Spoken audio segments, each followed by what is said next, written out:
Hi friends, நம்ம இன்றைக்கி பார்க்க போகிறது வந்து பெட் அனிமல்ஸ் பற்றி. பார்த்தீங்கன்னா எல்லாருக்குமே பெட் அனிமல்ஸ் அப்படின்னா ஃபஸ்ட்டு ஞாபகத்துக்கு வர்றது நாய்க்குட்டியும் பூனைக்குட்டியும் தான். இந்த நாய்க்குட்டியும் பூனைக்குட்டியும் நம்ம எல்லாருமே ரொம்ப லைக் பண்ணுவாங்க, எல்லார் வீட்லேயுமே வளர்ப்பாங்க.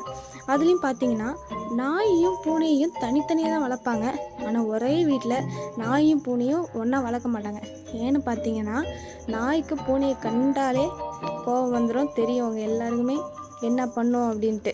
அதனால நாயும் பூனையும் வளர்க்க மாட்டாங்க. ஆனால் எங்கள் வீட்டில் பார்த்தீங்கன்னா பூனையும் நாயையும் நாங்கள் ஒன்றா தான் வளர்க்குறோம். ஏன்னு பார்த்தீங்கன்னா அவங்க ரெண்டு பேருமே க்ளோஸ் ஃப்ரெண்ட்ஸு. எங்கள் வீட்டில் நீங்களே பார்ப்பீங்க, இந்த வீடியோ பார்த்தாலே உங்களுக்கு தெரியும். ஏன்னா எங்கள் வீட்டில் இருக்கிற நாயும் பூனையும் அந்தளவுக்கு ரொம்ப க்ளோஸு. எங்கள் வீட்டு பூனையை வேறு எந்த நாயாச்சும் வந்து அட்டாக் பண்ண வந்துச்சுன்னா எங்கள் வீட்டு நாய் சும்மாவே விடாது. அந்த நாயை போய் துரத்திட்டு போய் அதை ஒரு வழி பண்ணிடும்.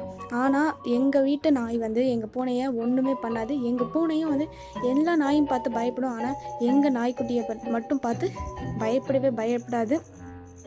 ஏன்னா இந்த வீடியோ பார்த்தா உங்களுக்கே தெரியும். ஏன்னா அவங்க ரெண்டு பேரும் அவ்வளோ க்ளோஸாக இருப்பாங்க. அப்புறம் உங்கள் யார் வீட்லேயாச்சும் இந்த மாதிரி நாய்க்குட்டியும் பூனைக்குட்டியும் ஒன்றா சண்டை போடாமல் இருந்தாங்க அப்படின்னா நீங்கள் அதை கமெண்ட் பாக்ஸில் தெரிவிங்க.